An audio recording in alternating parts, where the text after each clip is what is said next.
attaque? Oui. Bon, les autres vont nous rejoindre après. Hein. Ouais, on démarre. Voilà. Bon, bonsoir à tous. Merci de nous rejoindre. C'est un grand plaisir du coup d'accueillir ce soir l'ensemble de l'équipe de Château Casbonne. On a Jean-Baptiste. Je peux dire bonjour. Voilà. Tout le monde voit qui c'est. Bon, la plupart des gens le connaissent. David, qui a pu se connecter.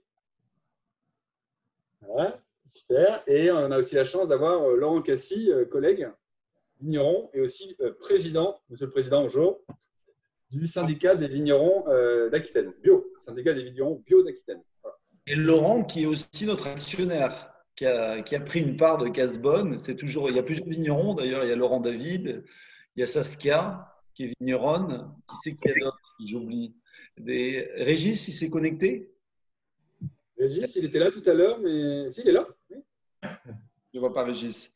Mais on a eu la chance d'avoir 3 ou 4 collègues vignerons qui ont dit c'est sympa votre projet, je prends une part. Donc c'est génial, ça nous permet d'échanger. On a été très touchés. Ouais, c'est vrai. Parfait. Ben, voilà. L'objectif ce soir, c'est de pouvoir se retrouver, puisque c'est un petit peu compliqué encore de se déplacer. Et c'est plus simple aussi pour tout le monde. Comme ça, on va déguster les 3 principales cuvées du château. Vous les voyez derrière moi, là. Je vais mettre de ce côté-là, vous voyez, voilà. Le blanc, donc c'est tous les 2019. On a le blanc et on a ensuite 2 cuvées de rouge parcellaires, les Astéries de Darche et les Galets de Casbonne. Et puis, c'est aussi l'occasion de refaire un petit point sur le domaine, où ça se trouve, comment sont cultivés les vins, les vignes et comment sont élaborés les vins et où est-ce qu'ils sont distribués aussi. On a quelques informations là-dessus si ça intéresse certaines personnes. Et on va aussi parler un petit peu de l'avenir des vins de Bordeaux parce que je pense que là-dessus, Casbonne a un positionnement assez atypique qui permet d'envisager un avenir un petit peu plus radieux pour les vins de Bordeaux. Donc, et puis Laurent, Régis et Laurent David peuvent témoigner aussi en tant que vignerons collègues de ce qu'on vit à Bordeaux. Voilà. Peut-être on commence par toi, JB, tu nous racontes un petit peu la genèse de Casbonne et comment ça s'est…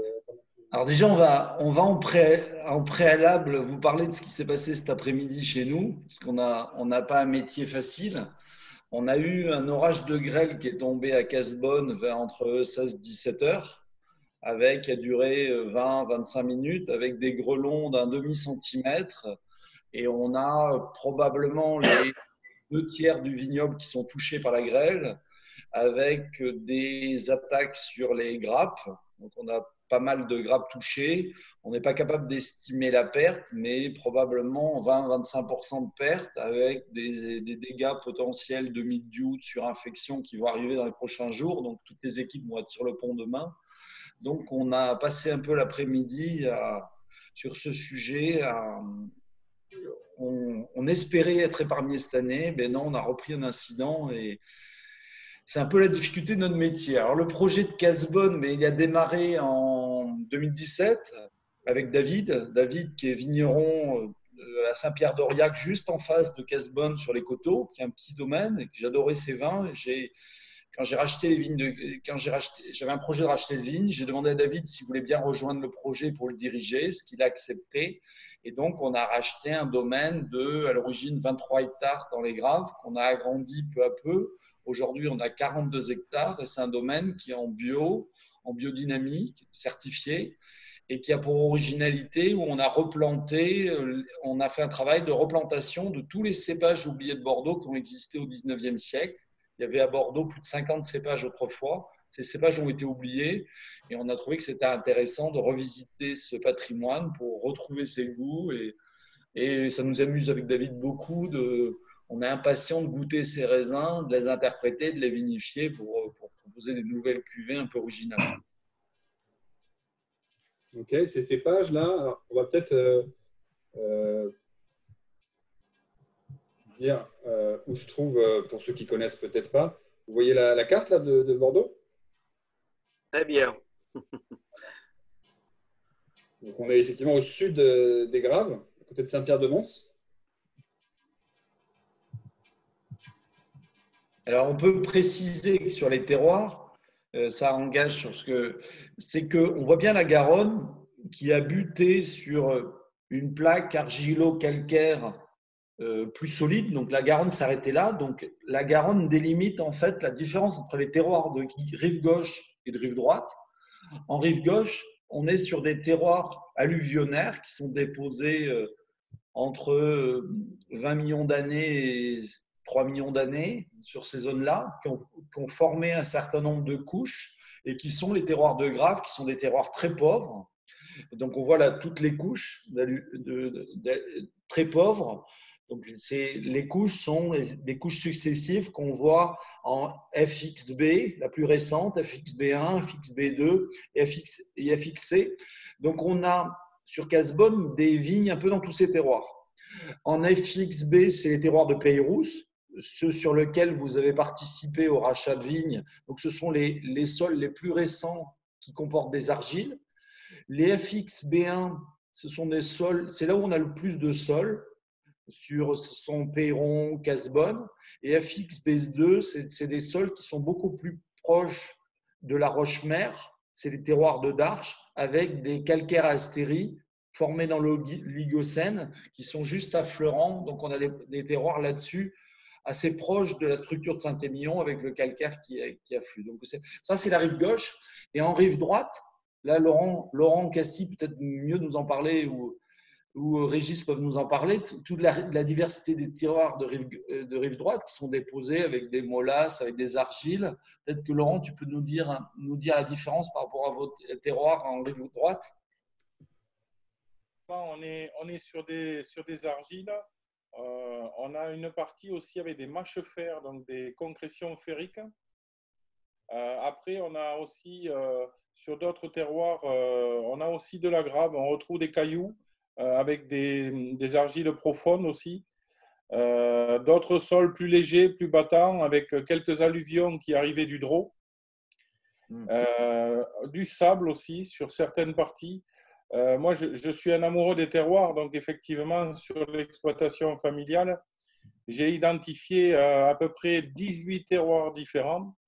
Et c'est vraiment ce qui est très intéressant parce qu'on a un peu tous les terroirs mixés sur l'exploitation. Et ça, c'est fabuleux. Et je trouve que les vins qui sont faits à Darche sont des vins, on ressent vraiment ce terroir avec cette roche-mère. Et ça, c'est fabuleux. Et j'ai la chance d'en avoir un petit peu sur la commune de Casseuil, où là, on est vraiment sur des points culminants du département, puisqu'on est à 120 mètres, 118 mètres de haut par rapport au niveau de la mer. Et là, on a des vestiges encore de roche-mère, et c'est fabuleux, mais il y en a peu. Alors, ce qui est intéressant, c'est que Bordeaux est peu connu pour son terroir parce que ce qui s'est formé au XVIIIe et au XIXe siècle, Bordeaux, avec son négoce, avec sa capacité à exporter, à créer des marques. Et pour faire des marques, il fallait des gros volumes. Donc la culture de Bordeaux, la culture du château bordelaise, c'est une culture qui a consisté à assembler ces terroirs. C'est la culture de l'assemblage. On a assemblé des terroirs et on a assemblé des cépages pour produire des châteaux très connus dans le monde entier. Et nous, on pense, avec Laurent, avec Régis, on pense qu'on a au contraire une très grande, en Gironde, une très grande diversité de terroirs, probablement beaucoup plus variés qu'en Bourgogne. En Bourgogne, on est globalement, on a toute la côte de Beaune, la côte de Nuit, c'est le même terroir avec des nuances d'exposition et des nuances en fonction du taux de pente et en fonction de l'emplacement de la pente qui font toute la variété des terroirs. En Gironde, on a à la fois des graves, des argiles, des sables, des limons. On a une énorme variété de terroirs et on pense que Bordeaux a abandonné un peu ce pari du vin de terroir dans le sens de montrer ça. Et on pense que c'est une belle opportunité de travailler là-dessus pour montrer, et ce que vous allez voir sur 2 terroirs différents tout à l'heure qu'on va déguster, on va voir qu'au final, le même cépage sur 2 terroirs différents peut donner des goûts complètement différents et c'est super intéressant à travailler. Et voilà, on s'aperçoit qu'à Bordeaux, en fait, tout a été misé sur les quelques cépages validés dans l'appellation d'origine. Et donc, malheureusement au détriment des terroirs. Alors que le même cépage peut être fait dans une quinzaine de terroirs différents et donnera 15 vins différents. Et donc, effectivement, à partir du moment où on parle du terroir, on montre toute la panoplie et toute la diversité des vins de Bordeaux. Okay. C'est partie des sujets qu'on a envie de défendre et ce qui est à contre-culture pour Bordeaux, mais c'est aussi une belle opportunité. Et justement, là, pour illustrer un peu ce que tu disais sur les terroirs, là, tu peux nous présenter les différents cailloux qu'on trouve là sur. Alors, David, tu peux nous en dire un peu plus sur les sols et les graves que tu observes? Pour ça, les deux photos là, oui, pardon, les deux photos qui sont affichées là à l'écran. La photo de gauche, là, des graves, vient du terroir de Casebonne, hein, du plateau de Casebonne. Donc, c'est sur la partie supérieure du plateau. On n'a pas ça de manière générale, mais on a ça sur la partie supérieure où on a, entre autres, nos Cabernet Sauvignon. On a aussi des Merlots là-dessus. Donc, ce sont des graves qui se sont déposés effectivement de manière assez antérieure aux autres terroirs. Ce sont des plateaux assez hauts, assez froids, avec des argiles qui sont assez profondes. Donc, des sols un peu difficiles à travailler. On s'en est rendu compte cette année, hein, un peu de battance. Par contre, ce sont des sols qui se réchauffent très vite, qui peuvent sécher très vite aussi, donc difficile à conduire quand on a des sécheresses comme 2019. Donc, d'où l'intérêt d'avoir découvert là-dessus. Et la photo de droite, ce sont des graves donc, qui sont voilà, les photos découvertes. Merci, Maxime. Ah, oui, je voilà. Et la photo de droite, donc, ce sont des graves qui viennent là du terroir de Pérouse, donc le terroir pour lequel vous avez participé, où il y a des silex. Voilà. C'est un terroir plus récent, davantage d'argile, une présence beaucoup plus forte d'argile en surface, donc ce qui rend aussi le travail difficile quand il pleut beaucoup. On s'en est rendu compte là récemment avec l'orage du 9 mai, avec des pentes, davantage de pentes. Par contre, intéressant dans l'expression des vins, on a vu dès 2019 sur ces terroirs-là qui avaient gelé, mais les raisins qu'on a pu vendanger sur ces terroirs-là ont des différences très importantes en termes d'acidité. On a plus d'acidité sur ces terroirs et une expression aromatique sur les rouges notamment qui part sur du fumé. Donc le fameux fumé des graves, hein, comme expression typique de ce terroir-là, et sur les blancs sauvignons avec une expression beaucoup plus tiolée, malgré la maturité des sauvignons blancs, une expression beaucoup plus tiolée que sur nos terroirs de Casebonne ou de Péron. Donc c'est très intéressant d'un point de vue de la diversité. C'est des terroirs un peu plus tardifs sur Pérouse. Voilà, donc c'est vrai que à la fois plus gélif, un petit peu, plus tardif, donc avec des conduites un petit peu différentes, mais voilà, très intéressant, quoi. Le silex amène évidemment autre chose que de la simple grave ou de la simple argile. Voilà. Donc, très, très intéressant pour la suite. Voilà.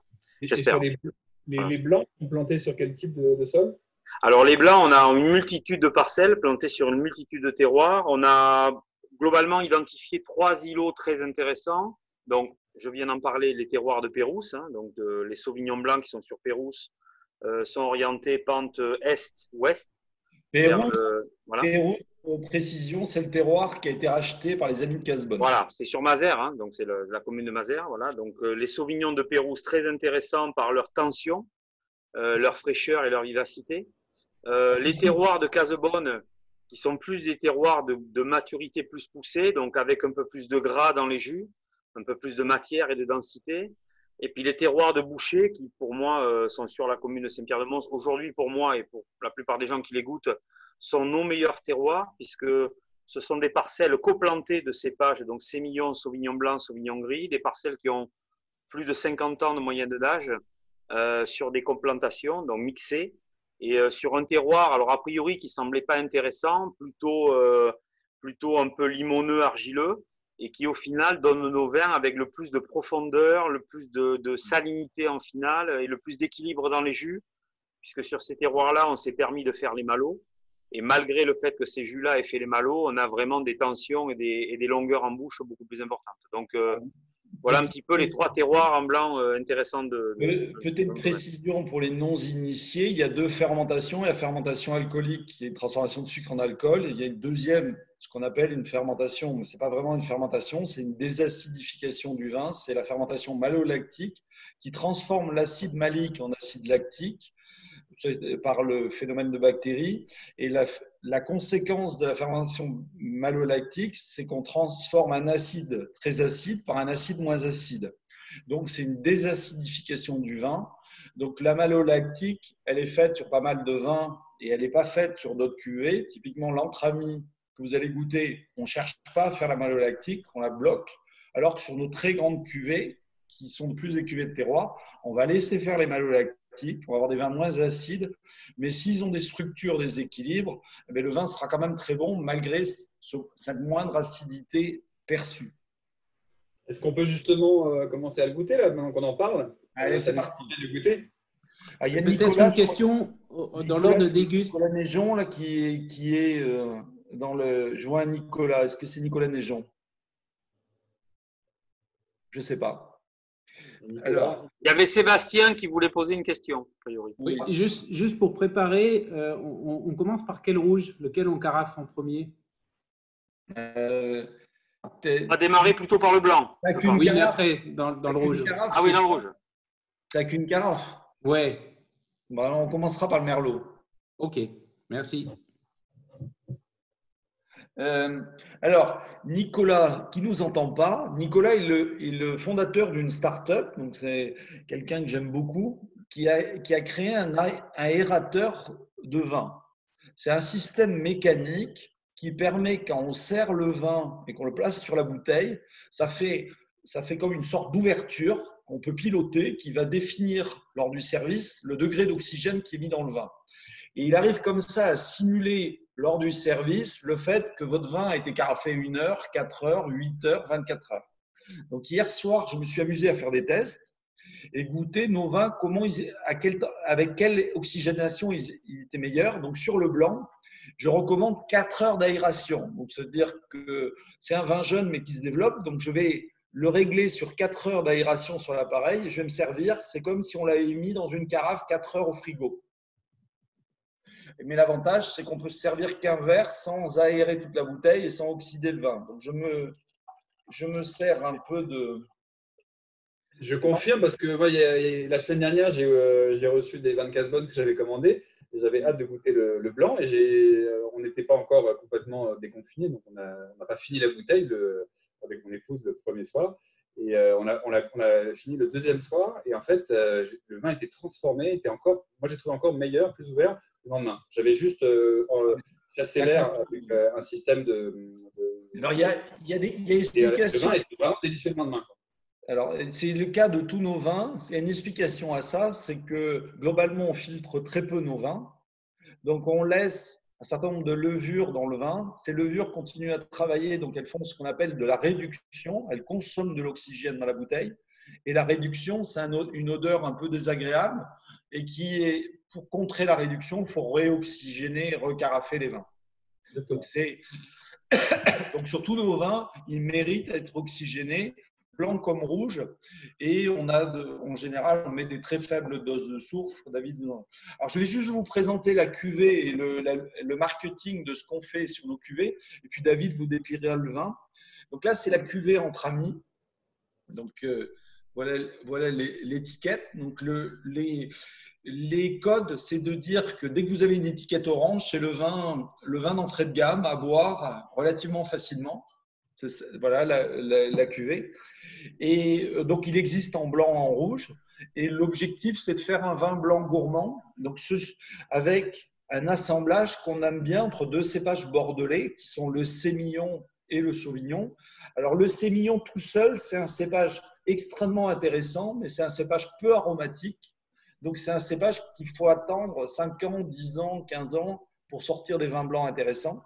Alors que le sauvignon est explosif très vite, très aromatique. Donc là, on est sur un assemblage 70% sémillon, 30% sauvignon. Et plutôt ce qu'on cherche par rapport à l'école bordelaise, on cherche plutôt à travailler du raisin mûr.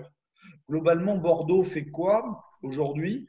Cherche sur le vin, sur les vins blancs, cherche ce qu'on appelle l'étiole. L'étiole, ce sont des arômes qu'on développe et qui sont beaucoup plus présents à sous-maturité. Donc, la recommandation à Bordeaux, c'est de vendanger les blancs 2 jours, 3 jours avant leur date de maturité phénolique pour développer les aromatiques, pour avoir des vins blancs plus acides. Du coup, on a des vins blancs super plaisants, mais relativement courts en bouche. Donc, avec David, on partage ce goût. On préfère vendanger mûr et du coup, rechercher dans le verre quelque chose de très croquant, avoir beaucoup de fruits. Je ne sais pas comment tu l'as trouvé, Maxime. Oui, et moi j'ai trouvé très intéressant parce que c'est très différent de ce qui se fait souvent dans les Bordeaux, souvent entre deux mers et souvent même Grave, où on est très marqué par les tioles, l'herbe coupée, très fraîche, etc. Parfois un petit peu presque austère. Là, on est au contraire sur un vin qui est généreux, gourmand et qui est croquant. Pour un vin blanc, il est presque un petit peu charnu sans être lourd, mais il a un côté très gourmand qui le rend vraiment hyper agréable et en même temps, il a de la fraîcheur. Alors, idéalement, on voudrait faire un peu plus acide l'année prochaine. On voudrait le rééquilibrer un tout petit peu, un peu plus de tension pour vraiment qu'il ait tout, qu'il ait cet équilibre à la fois de la maturité, mais en même temps plus d'acidité. On a juste ce petit bémol-là. C'est intéressant parce que moi, je retrouve le goût des vins blancs secs que l'on avait il y a 25 ans. En fait, avant justement toute la venue des tioles et de ces vins qui étaient vraiment beaucoup plus sur ces tioles. Et là, ce que je note beaucoup, c'est cette aromatique chaleureuse. En fait, on sent, moi j'ai de l'abricot, mais sans acidité. En fait, on a vraiment quelque chose de gourmand en bouche et c'est vraiment très plaisant. Ouais, je crois qu'on revient à l'origine du vin de Bordeaux où il y a 20 ans, on faisait des raisins mûrs avant l'école œnologique et on vendangeait quand c'était mûr, quoi. Oui. Est-ce qu'il y a d'autres personnes qui goûtent les vins en même temps? Là, je vois Sébastien, là, tu as le vin tu as ce vin blanc Alors Sébastien, tu peux nous partager tes impressions ou si tu es à l'aise hein? Non, il est très. Par rapport à ce qu'on dit sur le côté gourmand. Oui. Bon, on est plusieurs, hein, mais bon, je ne veux pas. Ah, bon ça. Et effectivement, moi, le fruit m'a beaucoup surpris. Fruit je pense qu'à l'aveugle, c'est compliqué de dire que c'est un Bordeaux blanc. Oui, très clairement. La semaine dernière, je l'ai présenté à un caviste à l'aveugle. Il m'a dit c'est un chardonnay. Donc, parce qu'il y avait le gras, quoi. Le gras, la structure, il n'a pas pensé au sémillon. Super. Donc, pour précision, si je peux me permettre, pour précision, donc on a vendangé 80% de ce vin est issu d'une vendange mécanique. Hein. Le reste a été une partie de vendangement. On a fait un très léger débourbage dessus au froid à 10-12 degrés pour pas trop dépouiller le vin en matière. Et ensuite, la fermentation est partie en levure naturelle avec une maîtrise de la température pour ne pas excéder 22 degrés, hein, pour pas brûler les arômes. Ensuite, ce vin est resté en cuve, hein, donc sur lit, jusqu'à la mise en bouteille où on l'a soutiré et voilà, on l'a assemblé avec l'autre partie du Sauvignon. Voilà, donc ce sont vraiment les levures naturelles. Alors pour revenir sur ce que disait Jean-Baptiste sur l'acidité, on n'est que sur la deuxième année de conversion. Moi, tout mon travail sur la biodynamie, c'est de refaire fonctionner les sols et notamment rendre disponible la potasse qui permet au bon moment d'être assimilée à la plante et donc de générer plus d'acidité. On sait que le secret des vins qui ont de la fraîcheur et de l'acidité vient du sol, mais aussi de l'assimilation de la potasse au bon moment sur la vigne. On n'a pas encore le niveau de vie dans les sols que je souhaite et que j'espère un jour on aura pour rééquilibrer cette acidité naturellement dans le jus et pour nous permettre d'avoir des vins avec ce petit plus d'acidité qui effectivement ferait un vin encore plus salivant et gourmand. Voilà. Donc l'idée, c'est peut-être pas de bloquer la malo comme certains font à Bordeaux, c'est de plutôt augmenter l'acidité naturelle dans le jus au départ en gardant la maturité pour nous permettre d'arriver au bout des deux fermentations qui en plus stabiliseraient les vins et de garder cette fraîcheur. Voilà, donc c'est un travail de longue haleine, hein, ça ne se fait pas comme ça, surtout encore une fois sur les terroirs de Casebonne qui sont des terroirs un peu plus difficiles à relancer que ceux de Pérouse ou ceux de Péron. Voilà. Mais voilà l'idée générale. Voilà. Juste rappeler les proportions de cépages, je les ai globalement, 70% de sémillon et 30% de sauvignon. Voilà. Et un sauvignon qui vient de 2 parcelles différentes. Voilà. C'est très sympa à boire dès maintenant. Hein. Oui, c'était l'idée. Hein. L'idée, c'est sur ces cuvées entre amis, hein, donc la gamme entre amis. qui pour l'instant n'existe qu'en rouge et en blanc. Jean-Baptiste me tanne pour faire un rosé. Je suis pas très rosé. Voilà. David a une tête de mule. J'ai dit je veux un rosé. Le dernier jour de vendange, j'ai dit c'est bon, c'est le jour du rosé. Il me dit ben non, j'ai pas de cuve. Et ça va être quoi le Il a bien gardé de me dire qu'il n'avait pas de cuve de 20 hectos pour ne pas faire le rosé que je lui avais demandé. Bon, pour l'anecdote, mon grand-père qui faisait du vin à Saint-Pierre-d'Aurillac, quand je lui parlais du rosé, en patois, il me disait c'est ni blanc ni rouge. Donc dans ces mots, ça voulait dire que c'était pas vraiment du vin, quoi. Voilà. Alors je ferai pas offense aux gens du Sud parce que je sais que dans le Sud ils font du rosé, mais bon, voilà, on va s'y mettre, quoi. On va s'y mettre. On va s'y mettre. Et justement, qu'est-ce que vous envisagez comme profil sur le rosé? Ça va plutôt moi, je suis ou un peu gourmand? Alors, je suis un gros fan le seul vrai rosé qui est trouvé grâce à mes yeux et à mon palais aujourd'hui, c'est le domaine de l'Anglore. Alors, Saskia doit connaître, hein, voilà, Eric Pfefferling. J'ai goûté une fois à l'aveugle chez mes amis de Sulhoz, dans le sud-est, et vraiment, là, je suis tombé sur un vrai vin, rosé, certes, enfin, même un peu plus que rosé, mais un vrai vin avec une vraie profondeur, une aromatique hyper explosive, une vraie fraîcheur. Bon, voilà, donc Eric travaille très très bien, il est en bio, il fait un travail super pointu sur la vendange et la vinif. Bon, je ne sais pas si un jour on arrivera à ce niveau-là, hein, j'espère, mais bon, voilà, il y a du boulot avant, et si un jour on arrive à faire ce niveau-là de rosé, oui, là je suis d'accord, on fera du rosé comme ça, oui, effectivement. Voilà, je me permets quand même, hein, puisque Eric est aussi de ma région, hein. Donc Eric il fait des tavelles, donc des rosés en méthode tavelloise, quelque chose de tout à fait différent au rosé normand. Et aussi juste en quart, Eric a beaucoup subi avec la grêle que nous on a eu aussi la semaine dernière. Au niveau de son Lyrac, il a c'est ravagé, quoi. C'est vrai que c'est des rosés qui sont assez charnus, assez puissants et qui sont plus proches de vin, quoi. Saskia, tu peux peut-être nous dire d'où tu es, où est-ce que tu es installé?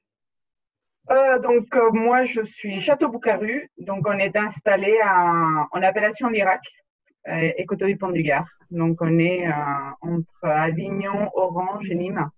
Petit domaine familial, un peu moins de 20 hectares, en bio aussi. On tend vers la biodynamie et puis on fait du mieux qu'on peut.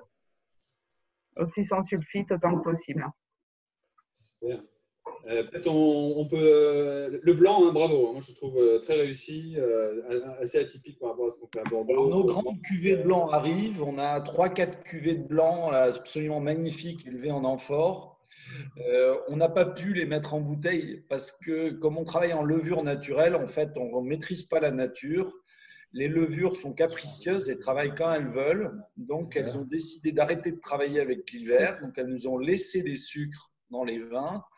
Et du coup, on attend le printemps là, qui est arrivé, et on voit que peu à peu, elles se remettent à fermenter. Et quand il y aura peut-être moins de 2 grammes de sucre, on décidera de mettre ces cuvées en bouteille. Mais là, ça serait trop risqué de mettre ces cuvées. Tu perds du goût. Hein. Ouais, tu perds un arôme. Ok. Peut-être on peut passer au vin rouge. Allez, c'est parti. Il y a quelqu'un que tu parlais de Aven. Tu as l'outil pour faire la démonstration? Quelqu'un là? Tac. Montre à tout le monde, c'est intéressant de voir comment ça fonctionne. Alors voilà, c'est. Bon, on va fêter les simples, léger. Je ne sais pas combien de vent, 8. Ça se pose sur la bouteille, comme ça. Et dedans, j'ai une réglette qui me permet de régler le temps d'aération. Donc là, je vais lui mettre 12 heures d'aération. Donc là, vous ne le lisez pas, mais il y a marqué 12 heures. C'est quelque chose de… Et du coup, ça règle mécaniquement l'aération du vin et ça va, sur ce merlot, lui donner l'équivalent de 12 heures d'aération. C'est un outil très astucieux qui en plus est connecté avec le smartphone. C'est vraiment un outil astucieux et très bien conçu, très facile à utiliser. Moi, là, je ne sais pas si vous voyez, j'ai un autre appareil qui s'appelle le Coravin qui permet, vous voyez, il y a une aiguille qui permet de traverser le bouchon. Et comme ça permet de ne pas ouvrir la bouteille si on veut consommer juste un verre. Et donc, j'ai juste à appuyer comme ça, là. C'est un outil qu'on utilise assez souvent, même dans les restaurants, il y en a pas mal qui l'utilisent. Et on se verse juste ce dont on a besoin. Et ensuite, naturellement, le liège va se refermer une fois qu'on a enlevé l'aiguille. C'est un outil très pratique pour ça, quoi. Donc, on est sur des vins de terroir avec des cépages anciens, mais avec des outils de nouvelles technologies, quoi. Oui, on s'aperçoit sur les sans sulfite ajoutés au bout de quelques années de vieillissement. Nous, on travaille beaucoup sur les chênes tanniques, donc on a des vins qui sont assez puissants. Et la difficulté, justement, c'est de retrouver toute la palette aromatique au bout de 5-6 ans en bouteille. Et c'est intéressant de travailler sur ces points-là. Aujourd'hui, on a des vins qui se dégustent au bout de 4-5 jours, qui se dégustent très bien. Et la difficulté, c'est que quand on ouvre une bouteille et qu'on la carafe 2-3 heures avant, on passe à côté. Donc, c'est vraiment intéressant sur ces sans sulfite ajoutés qui, en fait, vieillissent très bien et qui ont besoin d'oxygène. Ce qui est un paradoxe, parce que beaucoup croient que les sans sulfite ajoutés vont être oxydés. C'est tout le contraire. Hier, j'ai un caviste qui m'a passé une commande. Il m'a commandé le Cabernet Sauvignon qu'on va goûter tout à l'heure. Et je lui ai dit, mais il faut bien dire au client de l'aérer. Il m'a dit, mais c'est ce que j'ai fait. Je l'ai goûté sur 5 jours. Tous les jours, il a goûté le vin, comme ça. Et il m'a dit, au bout de 3-4 jours, il était génial, le vin. Donc, ça va dans le sens de ce que tu dis, Laurent. Mais ce qui rend pour le consommateur assez l'exercice, de savoir comment le servir. Donc moi, je me suis servi là, le Merlot en amphore qui s'appelle les Astéries de Darche. Alors, donc, qu'il a avec lui, hein. Je vais vous expliquer la cuvée et le terroir, et puis David va vous parler du vin.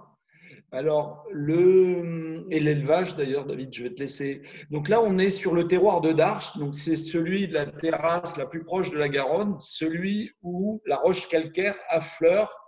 La roche calcaire, la même que Saint-Émilion, la même couche. C'est pour ça qu'il s'appelle Astérie de Darche, parce que c'est en allusion au calcaire à Astérie qu'on retrouve à Saint-Émilion. Et du coup, nous, on a des graves, qui sont une couche alluvionnaire de la Garonne, posée, pas comme des argilo-calcaires de Saint-Émilion, on a une couche de graves posée sur ce calcaire à Astérie. Quand on a fait une plantation de cépages oubliés sur cette parcelle, il y a des endroits où on n'arrivait pas à planter les piquets parce qu'à moins d'1 mètre, on avait la roche, c'était trop dur, on n'arrivait pas à planter les piquets. Et du coup, on a pas mal de merlot sur cette parcelle. Probablement que les anciens qui ont planté là, c'est pour comme par hasard, ils ont mis comme à Saint-Émilion le merlot sur cette parcelle parce que le merlot aime le calcaire. Et on s'est aperçu avec David que ce merlot, il goûtait pas pareil. Il avait beaucoup plus de minéralité. Il était aussi assez tannique, assez puissant et moins dans la finesse qu'on peut retrouver sur certains de nos terroirs de Graves où le merlot est beaucoup plus aromatique, beaucoup plus fin. Donc il était puissant. Il était tellement puissant que quand on l'a pressé et qu'on a fini de le vinifier, eh bien, on a décidé de le mettre en amphore pour justement le patiner, faire ce vin. Et David, tu vas peut-être nous parler de comment tu as élaboré l'élevage de ce vin. Oui, alors tout d'abord, bon, on l'a vendangé à la main, évidemment, hein, en caissette. On a fait le choix de les grapper en totalité. Ça a été un questionnement aussi au moment des vendanges. Est-ce qu'on gardait une partie non égrappée? Bon, étant donné là, quand même la puissance des jus et de la matière, on s'est dit, bon, si on met du non égrappé, de la rafle, on va peut-être encore plus le durcir. Donc, sur cette année-là, sur 19, on a fait le choix de les grapper en totalité.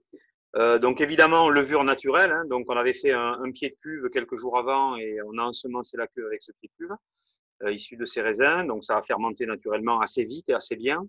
Pas trop de montée de volatile parce que des fois en levure naturelle on a des surprises. Donc voilà, ça s'est plutôt bien passé. Un temps de macération pas trop long justement pour pas aller chercher trop de tanins et trop d'extraction.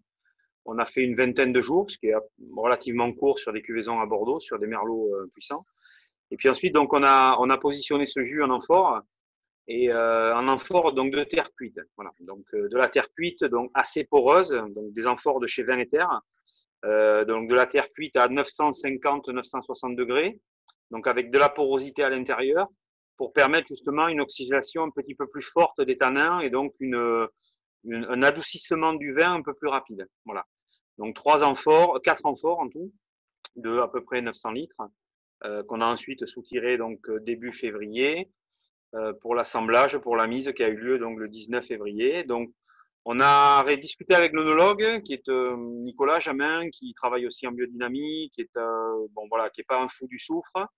Et on a décidé donc de vinifier ce vin-là, de l'assembler, de le travailler uniquement avec du soufre volcanique. Bon, moi je travaille depuis de nombreuses années avec ce soufre-là. On en a mis très très peu. Hein. On est parti sur 30 mg en total. Pour pas casser le vin avec un excès de soufre et en même temps le protéger un petit peu, sachant que donc des vinifs jusqu'à l'assemblage en cuve, il n'y avait jamais eu de soufre. Donc on s'est dit c'est une première année, on n'a pas encore la maîtrise totale de nos jus, etc. Bon, on a le risque, on a voulu minimiser, donc on a mis un peu de soufre, voilà, 30 mg au maxi. Et voilà, on a mis en bouteille ça le 19 février dernier. Des ordres de grandeur, David, tu me corriges les chiffres, c'est des ordres de grandeur. En bio, on a le droit sur un rouge à 100 mg. Là, on est à 30. Ouais, globalement, peut-être un peu moins en Déméter. Laurent, j'ai pas les chiffres, mais de mémoire, c'est un peu moins, je crois, hein, sur Déméter. Voilà. 70 en Déméter. 70, voilà, 70 en Déméter. Voilà. On est à 30, 100 en bio et 150 en conventionnel. Ouais, absolument. Voilà. Donc là, on est au 5e de la dose qui est autorisée en conventionnel, donc très très peu de soufre, juste quelque chose pour stabiliser sur du soufre volcanique. Voilà. Il y a de belles choses à faire. Moi, je travaille depuis longtemps sur le sans sulfite ajouté. Et là, cette année, on est en non détecté. Ça veut dire qu'on est à moins de 4,5 de total. Rien. Donc c'est le soufre du raisin, quoi. Uniquement. Voilà. Ouais. Le soufre qui est issu de la fermentation alcoolique.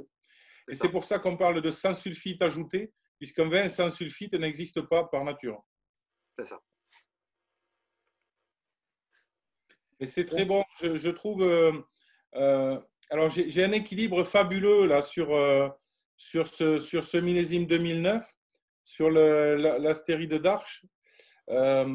19, on n'était pas là en 2009. La connexion. Le 19, effectivement. Moi, j'ai vraiment un équilibre avec ce terroir calcaire, avec. Il y a quelque chose qui est là, une puissance sous-jacente, et c'est vraiment très intéressant. Je pense que c'est un vin qui est bon à boire maintenant, mais qui va aussi traverser les années, parce qu'on a encore de belles surprises à découvrir dans quelques années avec ce millésime. Alors, on est curieux aussi de se demander, parce que les amphores ont eu quand même un effet sur le vin assez incroyable. Donc déjà, les amphores, on a perdu 20% de volume pendant l'élevage par la porosité des amphores. Et les amphores ont à la fois fixé beaucoup de tanins, c'est-à-dire qu'il a perdu en couleur. Il est violet, presque framboise en couleur. Il est plus noir comme de l'encre comme il était. Donc il a perdu en structure tannique, de cette structure tannique. Il a gagné énormément en fruits, en netteté, et il donne une impression de fraîcheur et d'équilibre qui rend le vin très agréable à boire. Pour un merlot, on n'est pas du tout comme un merlot de Saint-Émilion, quoi. On n'a pas la puissance qu'on va avoir sur Saint-Émilion, donc on retrouve la pâte des graves. Qui est originellement, les graves, c'était la finesse des vins, ce n'était pas la puissance.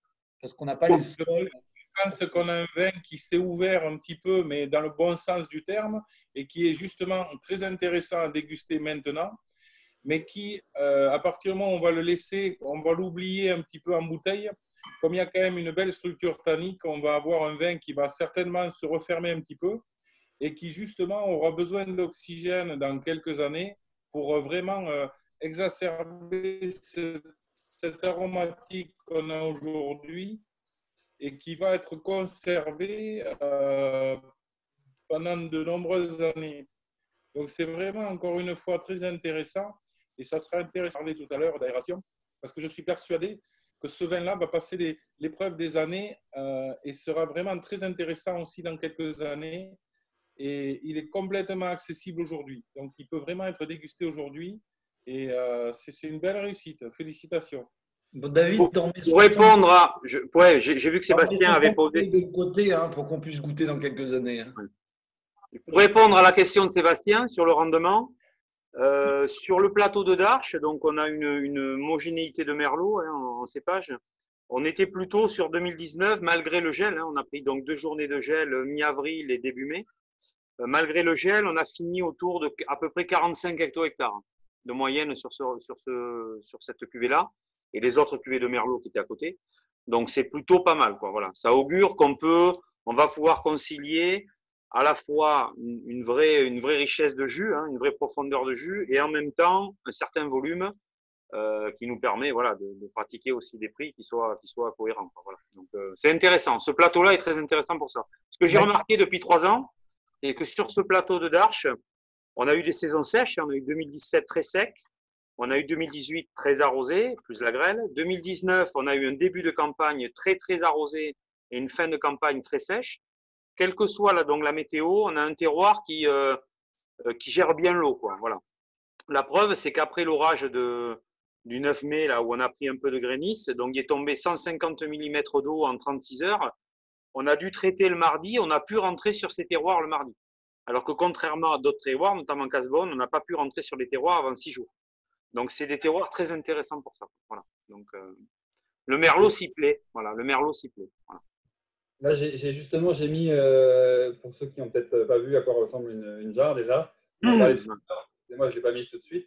Et là, c'est deux modèles de jarres que vous avez. Tu peux peut-être en parler Oui, absolument. Alors, il y a donc les 2 modèles là, que tu as mis à l'écran viennent de chez Vin et Terre, et donc est un des plus gros aujourd'hui distributeurs en France d'amphores, à la fois en grès et en terre cuite. Donc, on a celle de gauche est une amphore en grès. Donc, le grès est une cuisson à 1320 ou 1360 degrés, donc qui rend le contenant très très peu poreux à l'oxygène.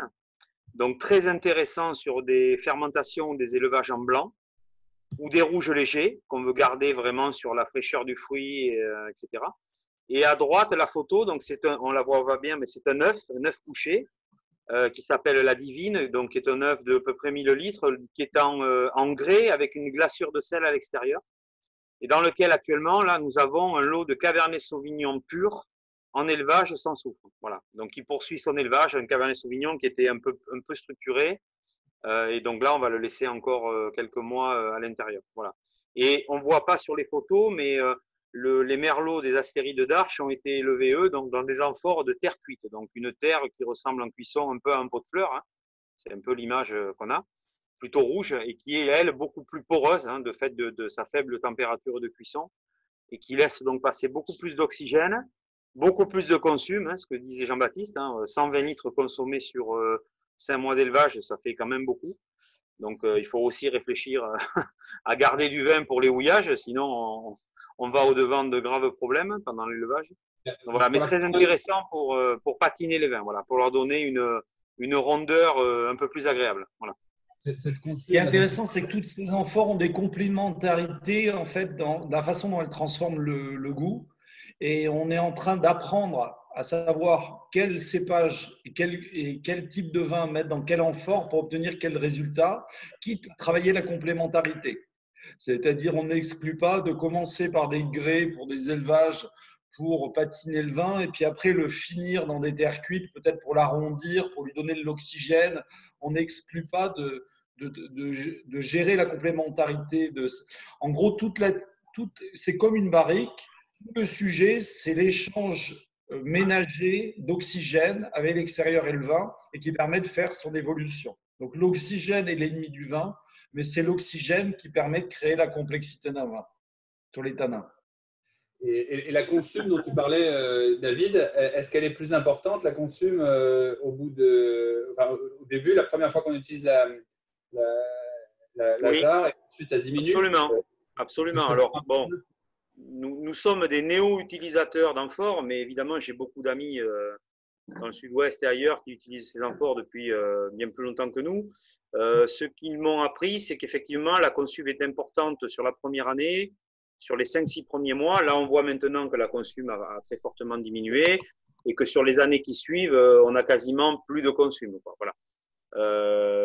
Une amphore de terre cuite, c'est comme une barrique, il ne faut jamais la laisser vide très longtemps, puisqu'évidemment, s'il y a consume, c'est que le vin pénètre à l'intérieur de la peau, hein, de l'argile cuite, et donc risque de développement de mauvaises bactéries, etc.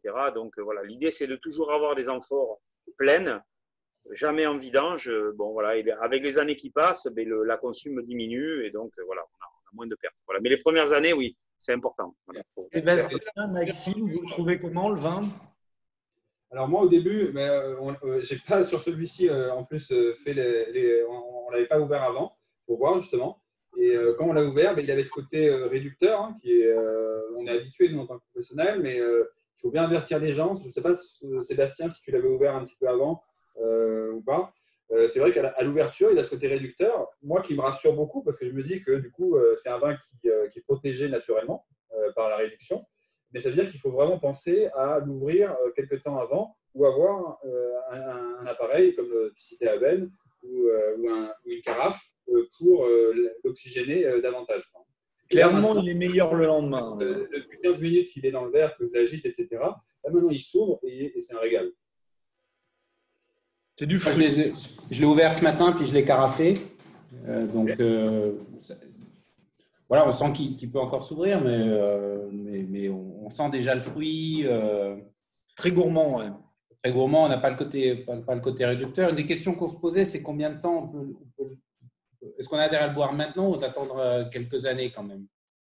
Il faut au moins attendre un an ou deux en théorie. Oui, je pense. Il faudrait attendre une année. Il ne faut pas oublier que ce vin est en bouteille depuis le 19 février.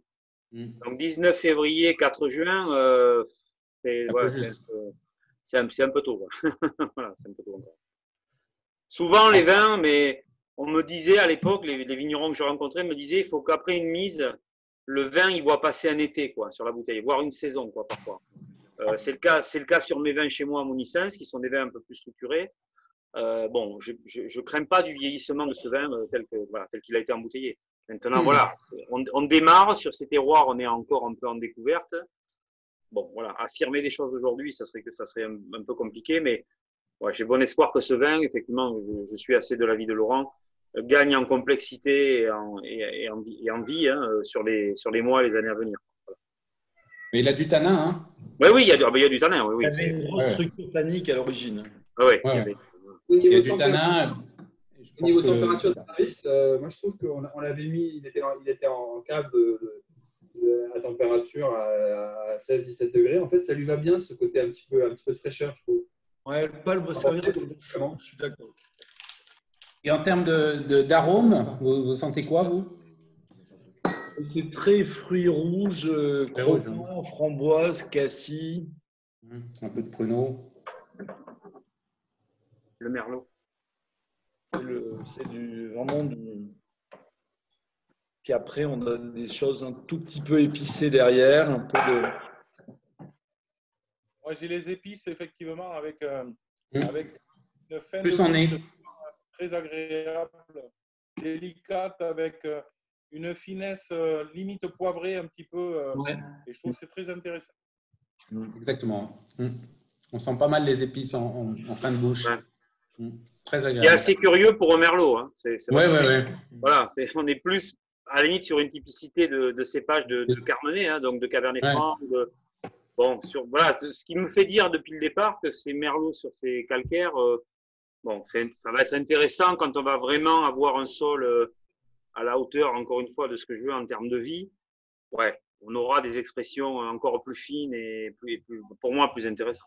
Voilà. Donc, on a fait un test la semaine dernière. On a fait un prélèvement de terroir sur cette parcelle de Darche, sur les vignes qu'on travaille depuis 2017. Et on a fait un autre prélèvement sur la parcelle qui est juste à côté et qu'on a repris à un viticulteur juste l'année dernière.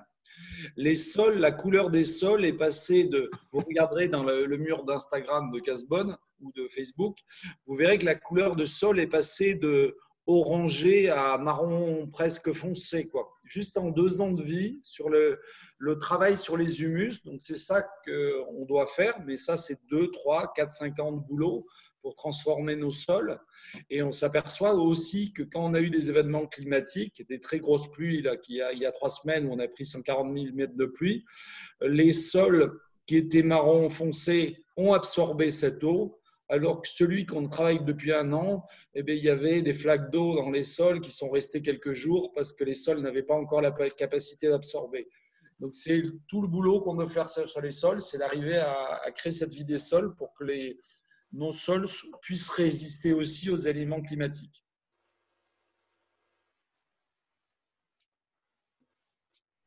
OK. On passe au troisième. C'est l'heure du bain. Aidan. Allez. Ouais, Aidan au bain. Ouais. Dis au revoir, Aidan. Au revoir à tout le monde. C'est un néo-vigneron, David? C'est un futur vigneron? Ah, je ne sais pas prédire l'avenir, Maxime, tu sais, mais s'il a envie, en tout cas, j'essaye de lui donner l'envie, je lui explique tout ce qu'on fait. Il est déjà assez fin connaisseur des plantes et des raisins, tu vois, donc il en mange déjà depuis tout petit, les raisins. Voilà, donc il adore ça, et notamment les Cabernet Sauvignon, il adore les Cabernet Sauvignon. Ah, mais pourtant, la peau, elle est cosmique. Ah, et c'est surprenant, hein, mais tout petit, manger mes Cabernet Sauvignon à mon licence, comme ça, hein, comme du raisin de table, donc voilà. Il y a peut-être un espoir, voilà. En parlant de Cabernet Sauvignon, moi, on s'est servi, là, on passe au Cabernet Sauvignon, ça vous va? Ouais, ouais. Et comme ça nous permettra d'avancer un petit peu, là, parce que je pense qu'il y a pas mal de gens qui doivent peut-être aussi partir bientôt. Donc, là, on passe sur le Cabernet Sauvignon, donc aussi millésime 2019. Alors, je vais présenter Donc là, on est sur le terroir de Casbonne. Donc, ces terroirs, vous avez vu les terroirs tout à l'heure. Donc, des terroirs à Cabernet Sauvignon de nature. On adore les Cabernet Sauvignon là-bas et on a décidé de les isoler. Et David, tu vas peut-être nous expliquer comment tu as vinifié ça. Alors, sur le millésime 2019, évidemment, les Cabernet Sauvignon se vendangent assez tardivement, et notamment sur ce terroir de Casbonne, puisque c'est un terroir qui a pris 2 coups de gel, encore une fois, mi-avril et début mai. Donc, voilà, petit décalage dans la maturité par rapport aux Cabernet Sauvignon de Péron, qui sont autour du chai. On a essayé de pousser au maximum les Cabernet Sauvignon, et bon, la météo de 2019, de la fin de campagne, ne nous a pas permis d'aller complètement au bout de la maturité souhaitée sur un Cabernet Sauvignon. Donc on s'est dit, bon, voilà, comment faire pour que ces Cabernet Sauvignon n'aient pas l'austérité d'un Cabernet Sauvignon qui soit juste mûr. Donc on les a vinifiés avec des temps de macération très courtes, avec des pigeages plus que des gros remontages et des grosses aérations, en laissant les sucres se finir tout doucement, sans aller extraire dedans, hein, sans faire des gros remontages. Donc on a fait des macérations qui ont duré moins de 20 jours sur ces cuvées. Sur cette cuvée-là. Donc, je crois que de mémoire, on est sur 17 ou 18 jours, ce qui est très court hein, pour des Cabernet Sauvignon dans les graves. Et ensuite, donc voilà, on a voulu conserver ce côté croquant du fruit du Cabernet Sauvignon juste mûr, tout en gommant un petit peu voilà, les tanins, parce qu'il y a malgré tout des tanins dans les Cabernet Sauvignon, et donc en gommant ces tanins-là, et en essayant de faire un Cabernet Sauvignon qui soit un Cabernet Sauvignon entre guillemets de primeur, c'est-à-dire un Cabernet Sauvignon qui soit très agréable à boire maintenant, tout en conservant, pareil, une structure tannique qui lui permette de bien évoluer dans le temps. Donc, on les a mis dans des amphores. Par contre, on a joué sur 2 types d'amphores. On a mis à la fois dans des amphores en terre cuite, donc très poreuses, et on a quand même voulu conserver une espèce de tension dans ce Cabernet Sauvignon. Donc, on les a mis dans des amphores donc, de terre cuite, mais plus cuite, hein, avec des températures plus élevées, donc de chez Tava, qui est l'autre gros fournisseur aujourd'hui d'amphores en France, pour justement voilà, éviter une oxygénation poussée. Et ensuite, on a assemblé ces 2 lots d'amphores au même moment que les merlots. On les a mis en cuve. On les a soufrés un petit peu aussi, à 30 mg, comme les merlots, pour leur conserver voilà, ce fruit. Et on a mis ça en bouteille en même temps, donc le 19 février dernier. Voilà. Donc, c'est des Cabernet Sauvignon assez nature, mais qui en même temps conservent un croquant de fruits et quelque part une douceur qui n'est pas coutumière du Cabernet Sauvignon sur un millésime récent, quoi, voilà, sur une durée d'élevage assez courte. Voilà. Donc atypique pour un Cabernet Sauvignon. Nous, quand il était en cuve, dès le mois de novembre, il était dingue de fruits et dingue comment il était déjà super bon à boire au mois de novembre. L'intention, c'est dit, on veut garder ce fruit en bouteille et montrer qu'on peut faire en Cabernet Sauvignon un vin de fruits super, super plaisant. Et quand je le fais déguster, les gens à l'aveugle, ils me disent que c'est un saumur champigny, quoi. On retrouve presque la fraîcheur du Cabernet Franc dessus, quoi, sur ce nez-là. Et on l'avait goûté, Jean-Baptiste, David, quand on était venu pendant les vendanges. Oui. On avait goûté ce Cabernet et déjà, il avait ce fruit croquant, explosif. Et moi, je trouve que c'est super de ne pas avoir prolongé la macération trop longtemps. Parce que vous auriez On ne pouvait pas. Ouais, on ne pouvait pas. Sur 19, on n'avait pas d'avoir interrompu la macération. Ouais, on n'avait pas la matière, on n'avait pas la qualité des tanins suffisante. Il nous a manqué, si tu veux, peut-être 8 ou 10 jours de fin de saison, d'arrière-saison, pour vraiment obtenir un Cabernet Sauvignon un peu style à la médocaine, c'est-à-dire vraiment avec une richesse tannique et une profondeur. On n'avait pas ça. On n'a pas eu la météo qui nous a permis de pousser ça. Donc voilà, on a fait le choix de l'unifier sur le fruit. Tu as raison, hein. Dans ces cas-là, quand tu n'as pas Il ne faut pas chercher à obtenir ce que tu n'as pas dans le raisin. Je veux dire, à un moment donné, il faut, voilà. Faut se confronter à l'évidence. Voilà. C'est comme ça. Voilà. Et d'ailleurs, ce Cabernet Sauvignon a été sélectionné par la RVF pour être dans les coups de cœur de l'été en grave dans le cahier de cet été, quoi.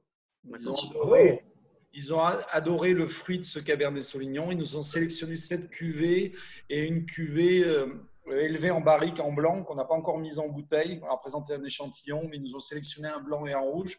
Et ils ont adoré ce Cabernet Sauvignon sur ce fruit et ce côté…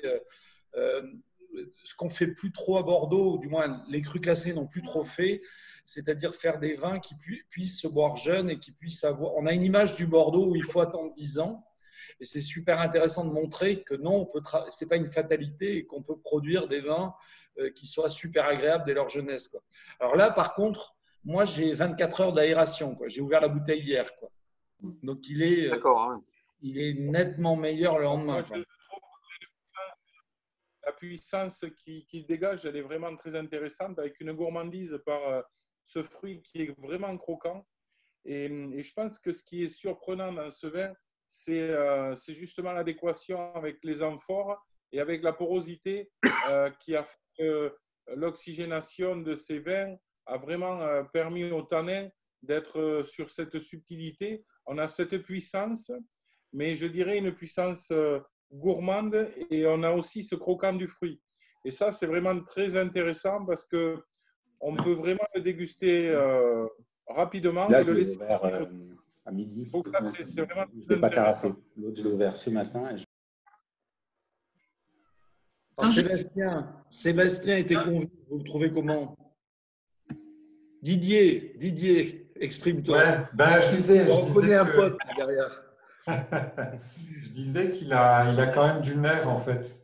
Et je trouve ça bien. Et là, il est, même si on le boit un petit peu chaud, je pense, malgré tout, il a du nerf. C'est-à-dire qu'il y a tout ce que vous disiez, et quand même derrière, il y a du nerf. Il ne s'effondre pas, quoi.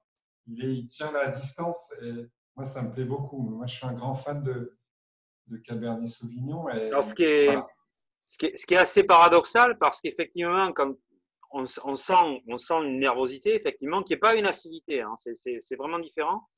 Et quand on a l'analyse de ce jus, quand on regarde analytiquement le pH de ce vin, on n'a pas un pH bas, c'est-à-dire on n'a pas un pH de vin avec une acidité type chardonnay ou sauvignon. On est à combien de pH? On est à 3,90, hein, donc c'est plutôt élevé pour un Cabernet Sauvignon. On serait plutôt sur des pH de grosse maturité médocaine, hein. Voilà, souvent les médocains, sur des Cabernet Sauvignon très mûrs, très tardifs, ils arrivent avec des pH à 3,90, ce qui fait des vins effectivement très massifs, très puissants, qui balancent après avec d'autres merlots ou des Cabernet francs un peu plus vifs. Bon, sur ce vin-là, effectivement, analytiquement, on pourrait penser que c'est un vin qui est mou, qui a pas de peps, mais c'est pas le cas. Voilà, donc c'est assez paradoxal d'avoir analytiquement quelque chose où on se dit, bah ouais, ça va être mou, ça va être rond, hein, et en fait d'avoir quelque chose avec malgré tout de la fraîcheur. Voilà, donc ça c'est un peu le propre souvent des vins bio, hein. Laurent, tu me contrediras pas, mais c'est souvent le cas, quoi. Voilà. Entre l'analyse et la perception du vin qu'on a en bouche, souvent sur des vins nature, parce que là on est proche du nature, on est très peu soufré, etc. On a souvent ça, voilà. On a souvent des fraîcheurs qui ne sont pas toujours liées à une valeur d'acidité ou de pH qu'on pourrait analyser, quoi. Régis pose la question de la couleur avec ce 3,90 de pH. Alors, bonne question. Effectivement, le maintien des anthocyanes, donc de la couleur, du niveau de couleur dans un jus, est souvent lié effectivement au pH. Hein, ça y participe, pas que, mais ça y participe. C'est sur ces cabernets-là, on n'avait pas des couleurs violines, hein, comme on peut avoir souvent sur des cabernets Sauvignon mûrs. On est dans les graves. Souvent, on a oublié aussi, les vins de grave, c'était des vins où il n'y avait pas forcément de couleur hyper intense. Voilà, on est passé sur ces vins-là avec un peu par cœur. Hein. Il fallait de l'extraction poussée, des niveaux d'anthocyanes très élevés. Les vins de Grave, c'est souvent pas ça. Hein. On oublie, hein, mais c'est souvent des vins avec des couleurs parfois un peu, on pourrait penser diluées, ce qui n'empêche pas d'avoir des vins avec de la structure et de la matière. Voilà, c'est un peu le propre des vins de Grave. Voilà. Donc, la couleur, j'avoue, j'y fais pas trop attention. Quoi. Honnêtement, c'est pas trop mon critère. Mon critère, c'est plutôt la sapidité, la longueur en bouche et l'expression aromatique. Voilà, la finesse. Jean-Baptiste le disait, les vins de Grave, c'était les fine wine, hein, les Anglais, les vins fins, quoi, les vins élégants. Donc, bon, la couleur, bon, voilà, ça me stresse pas trop de ce côté-là. Voilà. C'est super, en tout cas, c'est une belle réussite. Bravo pour ce premier. En fait, c'est le premier vrai millésime que vous avez fait avec une c'est un demi-millésime, ouais. C'est un demi-millésime parce que malheureusement, on n'a pas sorti le volume qu'on espérait. Enfin, ça nous a permis. Vous avez fait 0. Ouais, voilà. Ça nous a permis de démarrer, de commencer à identifier nos terroirs, la façon de les vinifier en fonction de la météo et surtout de la saison, qui est quand même importante à Bordeaux. Voilà, et donc d'affiner un peu nos itinéraires en fort, pas en fort, barrique, pas barrique, cuve, macération longue, courte, égrappée, non égrappée.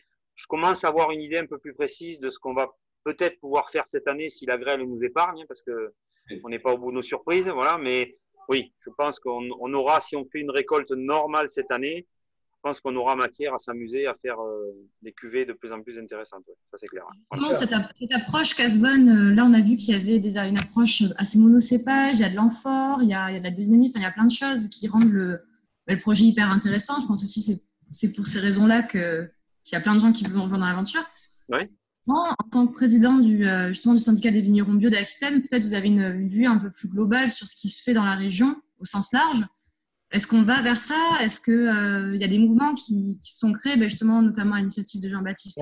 Déjà, on peut dire que Laurent David est à Saint-Émilion, est viticulteur à Saint-Émilion et en bio aussi. Régis est en conversion bio aussi, dans l'entre-deux-mers. Laurent Cassis, ça bouge beaucoup à Bordeaux. Laurent, tu peux peut-être nous dire un mot de comment ça bouge à Bordeaux, quelles sont les tendances et pourquoi les Bordeaux pirates?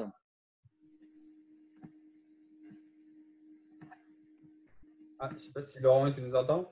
Il s'est endormi. Il y a vraiment une nouvelle qui est en train d'arriver. Et donc, on s'aperçoit que les vignerons retrouvent les terroirs. Et donc, effectivement, le fait de repartir sur les terroirs, ça plaît beaucoup. On s'aperçoit qu'on peut identifier complètement nos vins au terroir avec toute la panoplie des cépages à Bordeaux. La difficulté, effectivement, c'est de se faire entendre pour qu'on soit reconnu à juste titre.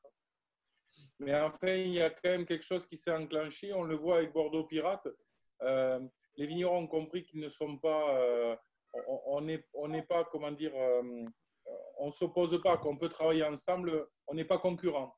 Et donc, ce qui est très intéressant, justement, c'est d'avoir cette diversité de vins et faire déguster cette diversité, parce que dès qu'on traverse la Garonne, on s'aperçoit qu'on a des vins magnifiques, alors de chaque côté de la Garonne, et c'est ce qui est fabuleux.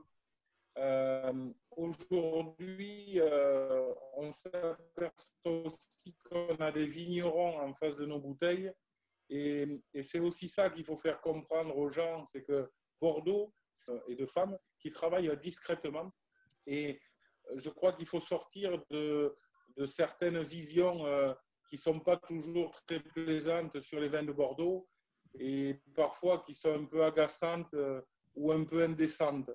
Et je crois qu'à Bordeaux, justement, on a cette fabuleuse panoplie de vins, de terroirs avec des humains derrière et les vignerons qui sont là pour en parler. Et toute la difficulté, c'est de mettre en lien le consommateur avec les vignerons. Mais quand on arrive à avoir du lien, je dirais c'est un échange qui se crée et tout le monde adhère à ça. C'est pour ça qu'on a lancé dans Bordeaux Pirate actuellement. Il y a combien de vignerons à peu près dans Bordeaux Pirate? On a lancé avec Laurent, avec les deux Laurent, là, le Régis qui a suivi très vite. On a lancé ce mouvement qui est de se dire ras-le-bol, il n'y a pas que des crus classés à Bordeaux, il y a aussi des vignerons qui galèrent, ils font des choses passionnantes, mais ils ne sont pas écoutés, quoi. Ils ont pas de... on ne verra pas un article dans le Figaro ou dans le Monde pour parler de vignerons un peu originaux qui font des choses à Bordeaux parce qu'au final, les grandes marques de Bordeaux prennent tout l'espace. Et du coup, on veut se faire entendre. C'est comme ça qu'on a dit on va lancer les Bordeaux pirates. On est des Bordeaux, on n'est pas prout-prout parce qu'on est pirates. Et pour se faire entendre, il faut se fédérer. Il faut se fédérer parce que moi, Jean-Baptiste, je ne peux pas tout seul parler du Bordeaux, Laurent non plus, Régis non plus. On ne peut pas se faire entendre parce qu'on est des petits vignerons. Et on a dit, si on se travaille la main dans la main et qu'on montre qu'on n'est pas concurrents, et là, ce soir, c'est quand même symptomatique. On est plusieurs vignerons de Bordeaux, collègues et concurrents, à échanger ensemble de manière constructive en respectant le voisin. Et on considère qu'ensemble, on va créer plus de valeur qu'à nous tirer dans les pattes, quoi. Et ça, ce n'est pas courant à Bordeaux. Bordeaux a une histoire assez individualiste, de propriétés qui sont débrouillées tout seuls et qui ne veulent pas partager avec les autres. C'est un peu dans la mentalité historique bordelaise. Du coup, ce n'est pas une fatalité, quoi. Et du coup, on a lancé le mouvement des Bordeaux Pirates. Il y a plein de gens qui nous ont dit « c'est génial, vous avez raison ». Et on doit avancer là, l'épidémie nous a un peu compliqué la tâche, donc on a mis ça en sommeil, mais dès le mois de septembre, on va faire des événements qui sont la fédération de ces vignerons qui veulent faire autrement et qui veulent défendre leur goût. Régis, tu peux d'avoir une sorte de poinçon un peu Bordeaux pirate, vin, pour que le consommateur reconnaisse un certain type peut-être de domaine du coup ou... Alors, j'ai déposé la marque à l'INAO, à l'INPI. L'INAO m'a fait chier avec une réponse complètement débile. J'ai eu une réponse officielle de l'INPI validant ou invalidant partiellement ma marque. Leur réponse a été « vous avez le mot Bordeaux, donc vous pouvez, au niveau des Bordeaux pirates, que commercialiser des vins de Bordeaux qui comportent le mot Bordeaux dans l'appellation ». Donc la réponse est débile, parce que qu'on soit en Grave, à Margaux, au Médoc ou à Cadillac, on fait du Bordeaux. Mais si mon voisin il a le mot Bordeaux, il a le droit, et si moi je suis en Grave, je n'ai pas le droit de défendre Bordeaux. Donc c'est juste débile, c'est même contraire à la logique bordelaise des 60 appellations bordelaises. Donc l'idée, c'est de créer une marque. Et surtout, c'est vrai, tu as raison, Jean-Baptiste, c'est logique parce que tous les vins de Bordeaux, quelle que soit leur appellation, ils ont la possibilité et même l'obligation d'écrire grand vin de Bordeaux. Exactement. Non. Jean-Baptiste. La réponse du juriste, elle est débile. Donc, il va falloir que je me batte. Et Régis, Laurent vont m'aider parce qu'ils connaissent plus de gens que moi à Bordeaux. On va se battre pour qu'on ait une marque ombrelle qui fédère un peu ces vignerons produisant des vins un peu alternatifs, intéressants et sur un club associatif qui permettrait d'utiliser cette marque. Jean-Baptiste, tu es sûr qu'ils ne t'ont pas dit que tu n'aurais pas la possibilité de mettre sous Bordeaux Pirate des IGP ou des vins de France? Non, la réponse est très claire. Ils m'ont dit, vous avez le droit, Côte de Bordeaux, Crémant de Bordeaux, Bordeaux, Bordeaux Sup. C'est étonnant, ça. Ah, mais c'est un juriste à la con. Mais il suffit qu'un juriste à la con rédige une note à la con pour que ça soit appliqué à la lettre. On va en discuter avec Laurent Cassis, quitte à ce qu'il appelle le CIVB, et puis il connaît tout le monde, Laurent. Mais moi, là-dessus, JB, j'avais une question. J'étais un peu surpris même qu'ils vous laissent mettre les noms d'appellation graves, etc., alors que vous vinifiez en amphore. Ça, ce n'était pas un souci? Non, alors, dans le cahier des charges, on ne te dit pas comment élever. Tu as le droit de faire de l'amphore, tu as le droit de faire de la cuve, tu as le droit de faire du fût de chêne, ce n'est pas défini. D'accord. Les appellations sont juste dégustées par une ODG, gérée par le syndicat. Ils goûtent ton vin et après avoir goûté ton vin, ils définissent si oui ou non il est typique à l'appellation. Donc, si on fait un vin en amphore et que ce vin en amphore a des caractéristiques qui ne leur plaisent pas, on peut se faire rejeter le vin. Mais on peut aussi se le faire accepter. Pour l'instant, on a mis en bouteille, on leur a déclaré, ils ne sont pas venus chercher un échantillon, donc on ne sait pas ce qu'ils en pensent, mais peut-être qu'ils nous auraient rejeté ces vins-là. On ne sait pas. Non, mais ce qu'il faut voir, c'est qu'il y a une évolution positive sur tout ça. Bordeaux Pirate a été salué quand même par le CIVB, donc quelque part, à nous aussi à faire entendre nos pensées et avancer aussi pour que Bordeaux Pirate puisse être un outil pour faire connaître les Bordeaux tout en restant positif. Parce que je crois que ce qui nous lie à Bordeaux Pirate, c'est d'être vraiment sur du positif. On n'est pas là pour dénigrer le voisin, mais pour avancer avec lui et et pour aller vers voilà, vers du meilleur, quoi. Donc, quelque part, l'idée d'avancer ensemble, c'est vraiment fédérateur. Et aujourd'hui, à Bordeaux, c'est quand même une idée assez nouvelle, assez novatrice. Et on espère qu'on va arriver à fédérer assez de vignerons pour que Bordeaux Pirate soit entendu et que Bordeaux Pirate devienne aussi une alternative au Bordeaux. Alors pour la petite anecdote, le nom est venu de Laurent David, là, qui fait partie de la discussion. Laurent, qui est vigneron à Saint-Émilion, néo-vigneron à Saint-Émilion, un jour m'a dit, mais je lui avais parlé du concept, je lui ai dit, il faut qu'on se fédère. Et un jour, il me rappelle, Laurent, il me dit, mais t'en es où ton club de pirates là? Ah, je lui dis, c'est génial, tu m'as trouvé la marque. Et du coup, c'est comme ça que j'ai appelé ça les Bordeaux Pirates. C'est tout à fait l'esprit des gens qu'on a croisés sur ce projet. Et voilà, c'est faire un peu les choses différemment, c'est montrer qu'il y a des gens derrière Bordeaux, c'est pas juste un label, des châtelains et un pull sur les épaules et un lévrier afghan au pied. Il y a d'autres façons de faire du vin, il y a d'autres façons, d'autres approches, et il y a des talents et il y a des terroirs qui sont fabuleux. Donc voilà, il fallait le dire, et puis ton idée, plus un mot qui va bien, c'est parti. Après, c'est compliqué de mettre sur une étiquette un drapeau pirate, ça peut ressembler à quelque chose qui fait qu'il ne faudrait pas le boire. Donc, il va falloir qu'on trouve autre chose, mais peut-être que rien que le mot pirate… Moi, j'assume. Ouais, il faut s'inspirer de Corsair et de la compagnie aérienne Corsair qui avait le même concept à ce moment-là, quoi. C'est un beau mouvement, plein d'énergie, et on se rend compte que finalement, il y a plein de gens qui ont cette vision de ce qu'on peut faire à Bordeaux. Encore une fois, il y a des grands terroirs, quoi. Et quand on a des hommes des femmes qui savent faire du vin dessus, ben c'est juste fabuleux. Il faut juste le faire savoir maintenant. On va s'en occuper. Régis, tu peux nous expliquer ta démarche? Tu es en première année de conversion bio, tu t'es jeté dans le grand bain. Tu peux nous raconter ça? Oui, alors moi je résume ça déjà par ce qu'on vit actuellement et quand j'en parle à mes clients, dans mon entourage et tout ça, je résume ça en disant la bio, c'est pas si simple que ça, parce que si c'était simple, ça se saurait et tout le monde serait en bio. Ça, c'est mon résumé. Et cette année, on est gâté, on est vraiment gâté parce que en termes de baptême du feu, c'est pas mal, quoi, parce que voilà. Donc, on n'a pas fait du jour au lendemain.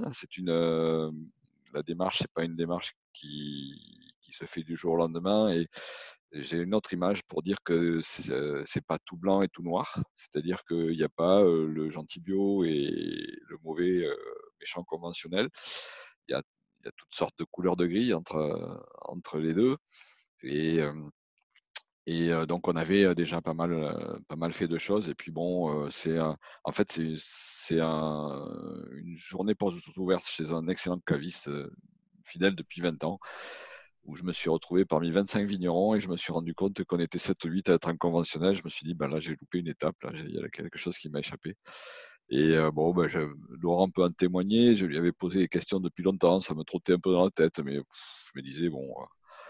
Voilà, et puis voilà, c'était présent. Et il y a aussi, alors c'est quelque chose, moi je pense, d'extrêmement important pour les vignerons qui souhaitent se lancer en bio, c'est cette notion d'équipe. C'est-à-dire que bon, soit on est tout seul sur quelques hectares et à ce moment-là, on assume son propre choix.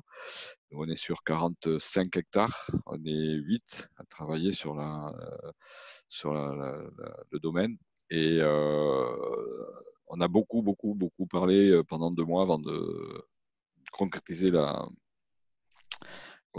décision. Et surtout avec le chef de culture, parce que baucher, c'est pas hyper complexe, à moins de vouloir aller dans la biodynamie, le sans-soufre, comme le pratique Laurent et David. Moi, je suis pas encore dans cette démarche-là. Ça viendra. Ouais, peut-être, je sais pas, j'en sais rien, je sais pas. Mais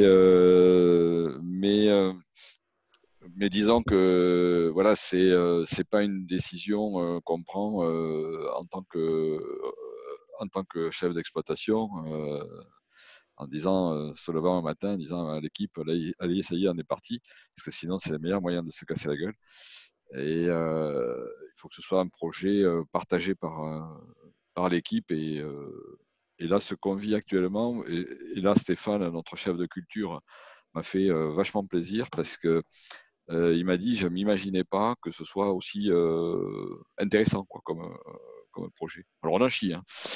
On en chie parce que, alors bon, je sais pas où tu en es toi Laurent, nous on va faire demain notre 10e traitement avec des petites doses, mais ça va faire qu'on est passé 10 fois, quoi.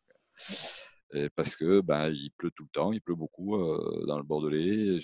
On a des copains, enfin mon voisin que tu connais bien, il a une grosse propriété dans la Carcassonne. Il n'a pas pu rentrer à temps après les pluies et tout ça, il a tout perdu. 100 hectares, hein, 100 hectares, il n'y aura pas de raisin. Donc voilà, mais les conventionnels sont pas beaucoup mieux lotis. Ils font quelques traitements de moins que nous cette année, mais ils sont pas beaucoup mieux lotis. Ouais, encore. Comment en bio tu luttes contre le mildiou en fait? Alors, les plus anciens vont en parler un peu mieux que moi. Moi, en tant que j'ai pas toute leur expérience moi, aujourd'hui, on traite avec des doses relativement faibles de cuivre. Eux, ils vont rajouter comment dire, de la prêle, de l'ortie, d'autres choses qui ont renforcé le cuivre, mais sans le cuivre, ça marche pas, quoi. Enfin, à ma connaissance, il n'y a rien qui peut remplacer le cuivre. On peut éventuellement diminuer les doses de cuivre à l'aide de ces comment dire, de ces biocontrôles enfin de ces plantes qui peuvent accentuer un petit peu l'effet du cuivre, mais c'est la seule chose à ma connaissance. Et puis, on a d'autres maladies qui sont le black rot et l'odium. Alors, le black rot, c'est la synthèse du cuivre et du soufre qui va empêcher le développement, mais il n'y a rien de vraiment efficace en bio. Si on se prend du black rot, il n'y a rien qui le tient. Il n'y a rien. Et sur l'odium, c'est le soufre qui pose, l'odium pose relativement peu de problèmes dans notre région. Je suis assez mais d'accord. c'est pas un vrai problème dans notre région quand on met du soufre régulièrement, des petites doses de soufre régulièrement. Moi, en conventionnel, quand j'étais en conventionnel, j'ai fait 30 ans de conventionnel sans utiliser de molécules de synthèse et ça marchait très bien. Par contre, c'est un vrai problème dans le Rhône, dans le Languedoc, les régions qui sont voilà. Là, sur les cépages comme le Carignan, dès le début, ils prennent des morphlés avec l'odium. Voilà donc pour les maladies. Ok, on va te souhaiter bon courage, Régis, pour la conversion et à toute l'équipe. Mais c'est assez marrant parce que c'est vrai que ça redonne du jus parce que c'est plein de choses nouvelles à gérer. Et voilà, moi j'apprends. J'avais parlé, Laurent. Enfin, pour nous, c'est relativement. Il y a des gens qui le font depuis 30 ans, mais les vrais précurseurs qui ont commencé il y a 30 ou 40 ans, ils n'avaient pas le matos qu'on a aujourd'hui, ils n'avaient pas les connaissances et ils ont morflé, quoi. Ils ont morflé grave parce que c'est tout sauf facile. Mais aujourd'hui, je dis, le mec qui veut se lancer en bio, on est 10% maintenant, donc 10%, ça commence à être significatif. Donc, ce que m'a raconté Régis, je trouve ça passionnant parce que la démarche de Régis l'année dernière, ça a été de réunir son équipe en disant j'ai envie d'y aller, vous en pensez quoi? Et il a obtenu peu à peu l'adhésion de l'équipe et son succès là, dans sa conversion, c'est que tout le monde est sur le pont. Parce qu'on passe d'une démarche où on est salarié d'une propriété où à la limite on n'a rien à foutre, je me rends le vendredi soir, à une démarche où si c'est en bio et que tu sais que tu vas perdre la récolte, il faut revenir le samedi, quoi. Il faut revenir le samedi. Et du coup, la façon dont Régis l'a géré en termes d'adhésion d'équipe, c'est un super projet. Et je crois que c'est là où la démarche de chef d'entreprise pour faire du bio, ça ne peut pas être la même qu'une démarche conventionnelle où on a des solutions au final beaucoup plus sûres, quoi. Oui, parce que la particularité du traitement en bio, c'est qu'on ne décide pas le jour. Quand on est en conventionnel, on a des molécules qui sont plus puissantes, qui ont plus de rémanence, et on peut faire ce qu'on appelle un programme de traitement. C'est-à-dire qu'en début d'année, on dit, ben voilà, on va utiliser ça, ça et ça, on rentre les produits pour l'année, et on en utilise un peu plus, un peu moins selon la pression, mais depuis quand j'étais en conventionnel, on n'a jamais traité un samedi ou un dimanche, et à part 2018, on s'est fait avoir, mais bon, ça c'est pas le fait de pas avoir traité un samedi ou un dimanche, mais on a eu des problèmes de milieu en conventionnel encore. Ce qui est intéressant, comme tu le dis, Régis, c'est que tu redécouvres un métier. Et je crois que ce qui est fabuleux dans le bio, dans la biodynamie aussi, qui est une suite logique en fait à toutes ces démarches-là, on s'aperçoit qu'on revient sur des fondamentaux. Alors, soit des fondamentaux qu'on n'a pas connus ou qu'on a oubliés, mais dans tous les cas, peu importe pourquoi on va aller vers la bio, je dirais que toutes les démarches sont bonnes. À partir du moment où on veut remettre en cause tout ce qu'on a appris, et on apprend énormément. Et souvent, la plupart du temps, on se dit oh, si j'avais su, j'y serais allé plus tôt. Et c'est souvent ce qui ressort, en fait, parce que, sans jugement, mais c'est vraiment fabuleux de redécouvrir un métier à n'importe quel âge, avec des vins aussi qui sont fabuleux, qui changent, puisqu'on a aussi, je trouve que Régis, c'est une belle approche que tu as eue avec tes salariés, parce que comme tu as dit, c'est arrivé petit à petit et tout le monde a adhéré à ce projet, qui est un projet de vie. Et je trouve que c'est très humain et c'est très intéressant justement d'aborder aussi la bio sur ce biais-là. Félicitations. Ouais. Bah, enfin, pour l'instant, on n'est pas arrivé, on n'est pas au bout, hein, c'est juste un début. Mais c'est vrai qu'on a traité le 8 mai, on a traité le lundi de Pentecôte, voilà, on a fait un planning, etc. Alors ça, c'est pas le seul truc, mais c'est vrai que c'est la partie la plus visible, la plus contraignante. Et si effectivement on n'est pas capable de faire, nous, voilà, on a défini qu'il fallait qu'on soit capable de faire un traitement dans la journée. Donc, on a investi aussi, on a investi dans un tracteur, un PUV, un nouveau matériel de traitement du sol, etc. Et on a défini qu'il fallait qu'on soit capable de traiter en journée. Et on est sur la propriété, on a la chance d'être 5 à pouvoir conduire un tracteur et on a besoin d'avoir 3 personnes sur le tracteur pour traiter en journée. Et ça se fait sans problème. Notre maître de chez, qui lui n'est pas censé travailler à la vigne, s'intéresse beaucoup au truc. Il adore traiter, donc ça tombe bien. Puis moi, quand ça tombe un week-end, je m'y mets aussi alors que ça faisait longtemps que je n'avais pas fait de tracteur. Ouais, bah c'est vrai qu'on voit toute la complexité du métier de vigneron. Et comme disait Laurent, effectivement, tu redécouvres ton métier dans ces cas-là. Il y a effectivement dans le métier de vigneron l'agriculture, hein, la viticulture, donc la production de raisins. Ensuite, il y a la transformation en vin. Et il y a aussi un aspect qu'on oublie parfois, hein, on parle beaucoup du terroir et de la vinification, etc. Mais dans le métier de vigneron, il y a un troisième sous-métier qui est finalement la vente de vin. Et il ne faut pas l'oublier non plus. Et peut-être que Jean-Baptiste, tu peux nous parler un petit peu de où les vins sont distribués. Là, Anastasia nous a préparé une petite carte là, des endroits où il y a un peu partout en France, surtout à Paris. On voit que quand on est dans le sud-ouest, on arrive à monter, mais on a du mal à partir à l'est. Oui, c'est vrai. Donc, on voit que les voies de transport en France font que notre vin, il est distribué soit à Paris, soit dans l'ouest aujourd'hui. Donc, bon, on commence juste parce que 17, on n'a pas fait de vin, 18, on n'a pas fait, 19, on a fait un peu. Mais tout ça, c'est 50 clients. Je n'ai pas passé un coup de fil, c'est juste des gens qui m'ont rencontré sur les réseaux sociaux et qui ont vu les aventures qu'on racontait sur les réseaux sociaux, notre démarche autour du bio, autour de la biodynamie, autour des cépages oubliés. Et c'est des cavistes, des restaurants qui m'ont appelé en disant « c'est super ce que vous faites, j'ai envie de vendre vos vins ».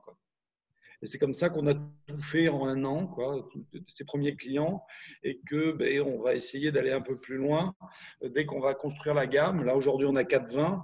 On fait goûter des 19, c'est encore jeune parce qu'on n'a pas trop le choix, c'est notre histoire, on n'a pas plus ancien à proposer. Mais on va avoir d'autres cuvées qui vont arriver à la fin de l'année. Et puis, dès l'année prochaine, on aura des 19 qui auront pris un an de bouteille et ça sera un peu plus facile à vendre. Et du coup, on va continuer la démarche. Justement, JB et David, Oui. Justement, JB et David, par rapport à 2019, vous avez d'autres cuvées qui arrivent et vous savez à peu près ce que vous allez mettre en bouteille dans les mois à venir? Oui, alors là, typiquement, on va mettre en bouteille la cuvée Entre Amis Rouge, hein, donc qui est l'entrée de gamme en rouge qu'on a assemblé aujourd'hui. Là, Ben l'a assemblé aujourd'hui. On va le mettre en bouteille le 29 juin prochain, donc c'est dans 3 semaines, un peu plus. Ensuite, au mois de fin août ou début septembre, juste avant les vendanges des blancs, on mettra en bouteille au moins 2 lots de blancs, donc qui sont des parcellaires et des vinifications à part, donc un lot barrique, un lot amphore. Peut-être un lot de rouge parcellaire aussi, un amphore supplémentaire. Et à l'automne, octobre, novembre, on aura en bouteille le grand blanc, le Grand Rouge et puis sûrement encore un autre lot. Donc, on prépare à minima 6 à 8 cuvées différentes d'ici la fin de l'année, oui, effectivement. Voilà. D'accord.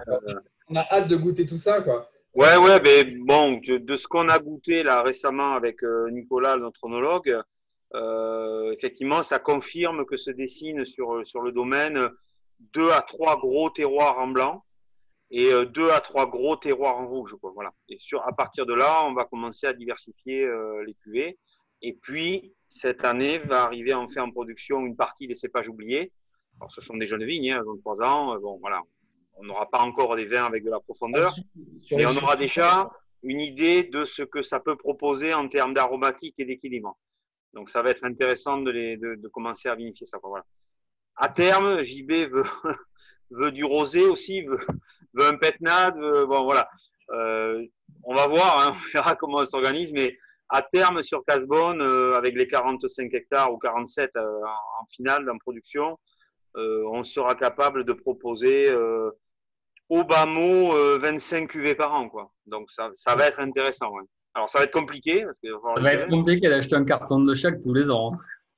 Voilà, alors on verra. Hein. Bon, les vieux cépages, certains sont des grands oubliés de Bordeaux. Hein. Le Tarnet coulant, le Castès, le Bouchalès. Moi, je crois beaucoup au Saint-Macaire, qui est de chez moi, de mon village d'à côté. Le Jurançon noir. Certains qui connaissent le Cahors connaissent Fabien Jouve, hein, voilà, qui vinifie ce cépage-là de jolie façon. Voilà. Après, bon, il y a des cépages annexes, le Petit Peujac, le Gros Verdot. Bon, quid, on ne sait pas. Hein, là, ça va être la découverte, voilà. Mais oui, il y aura de belles choses à venir et avec une gamme très élargie et très étoffée. Donc. Non, on ne goûte pas, Laurent, celui-là. Alors, je voudrais juste parler du 17 parce que j'ai la chance d'en avoir. Ça fait 3 heures qu'il est ouvert et franchement, il est fabuleux. Il y a une aromatique vraiment très intéressante avec un fruit, une puissance. C'est vraiment une belle réussite. C'est malin, je suis obligé de l'ouvrir maintenant. Attends, là, Sébastien, je ne l'aime pas, moi, celui-là. Je ne l'aime pas parce que c'est notre premier millésime. On a tellement chié que ce n'est pas un vin que j'aime, mais il se goûte. C'est vrai qu'il commence à bien se goûter. Moi, j'en ai vu beaucoup mieux qu'il y a un an. Ouais, c'est clair. C'est clair. Maxime aussi, il n'aimait pas. Ah ouais. Moi non plus. Moi non plus. Je vous invite à venir le déguster avec moi. Alors. Voilà. Ouais, non, c'était un millésime compliqué avec le gel évidemment. Hein, donc on a fait moins de 10% d'un volume normal, c'est-à-dire qu'on a ramassé des rouges à moins de 10 hecto-hectares. Donc on a vinifié ça dans les fonds de cuve. Évidemment, c'est pas l'idéal parce qu'un fond de cuve c'est plus compliqué à vinifier qu'une cuve entière. On maîtrise pas les températures, on maîtrise pas la cinétique de fermentation. Une grosse partie de l'oxygène de la cuve peut altérer les goûts, ce qui s'est passé sur ce certain nombre de cuves. Enfin, ça a été très, très galère. Hein. Ce millésime 17 a été très compliqué à vinifier. Bon, au final, il ne goûte pas si mal, c'est tant mieux, mais bon, voilà, je ne souhaite pas revivre une année comme ça, quoi. Voilà. Je pense que le 17, il sera très intéressant, mais encore une fois, on est toujours sur cette difficulté de l'aération des vins. Et là, tu vois, il y a 3 heures et Sébastien va en ouvrir une. Tu vois vraiment entre nous. Mais bon, il faut la boire dans 3 heures. Ils vont finir les autres bouteilles d'ici là et puis voilà. C'est ce que j'allais dire, Maxime. Il faut finir les autres avant et il faut passer au 17 après. Bon, en tout cas, c'est super intéressant. Je ne sais pas s'il y avait d'autres questions à poser. On va peut-être libérer un petit peu tout le monde. Et en tout cas, c'était vraiment intéressant de goûter ces vins avec une approche vraiment atypique. Je pense que c'était un bon moment de partage. Merci à tous d'avoir participé. Je ne sais pas si vous avez des questions, vous pouvez nous envoyer des emails. Si vous voulez acheter les vins de JB, vous pouvez soit le contacter directement, soit vous pouvez aller sur le site de Winefunding. Ça revient au même parce que les achats de vins sur le site de Winefunding, il n'y a pas de commission pour Winefunding, donc tout revient aux vignerons. N'hésitez pas à le faire, hein, ils livrent assez rapidement en plus. Et on va aussi mettre en place très prochainement un partenariat avec lesgrappes, lesgrappes.com, qui est un site de vente en ligne, une marketplace qui est très, très efficace et sur lequel on va pouvoir avoir une page dédiée aux vins de Winefunding, dont le Château Casbonne. Vous pourrez trouver sur le site Les Grappes. Voilà. Merci à toutes. Mais merci Maxime pour cette organisation. C'est vrai que c'est super sympa comme format. Ouais. Super, ouais. Ouais, bravo, c'est à refaire. Hein, c'était énorme. Et on vous Bravo. attend tous dans les Graves à Casebonne, évidemment, cet été. Ouais, on va venir. Hein. Ou le plus intéressant pendant les vendanges. Voilà. C'est là où Là, commence vous le prévoyez. versement. Voilà. C'est quand? Cette année, 15 août? Alors, oui, si on se fie au que disaient les anciens, donc 115 jours à partir de la mi-floraison, il y a des cépages, oui, qu'on risque de vendanger au 15 août. Voilà. Donc, précocité de l'année. Du jamais vu. Voilà. Du jamais vu, ouais. Du jamais vu. Voilà. Du jamais vu. Ah ouais. Quand, Voilà. Donc, affaire à suivre. Hein. Voilà. Ok. Merci à tous. Bonne soirée. Profitez bien des bouteilles. Hein. Vous n'êtes pas obligé de les finir ce soir. Vous pouvez les finir demain. Il sera encore meilleur. Tranquillement. Tranquillement. Voilà. Et vive les pirates alors. Hein. Et vive les pirates. Hein. Et à bientôt. La semaine prochaine, on a une dégustation. On sera dans le Languedoc. Donc, même heure, même jour, le jeudi à 19h. On va déguster les vins d'un super domaine de personnes adorables, en bio aussi. Un couple d'Anglais qui a fui la morosité londonienne, on va dire, pour s'installer dans le sud, à côté de Montpellier, sur Pézenas, et des vins qui sont vraiment délicieux. Donc, n'hésitez pas à nous rejoindre aussi. Vous pouvez commander les vins. Si vous les commandez au plus tard, même pendant le week-end, ils pourront vous être expédiés lundi et vous les aurez mercredi, la veille de la dégustation. Ça sera très bien. Et je vous invite à nous rejoindre. C'est le Mas Gabriel, même jour, jeudi prochain à 19h. Voilà. Merci encore à tous. Merci. Merci Maxime. Et au plaisir de te revoir sur le domaine. Ouais, à bientôt.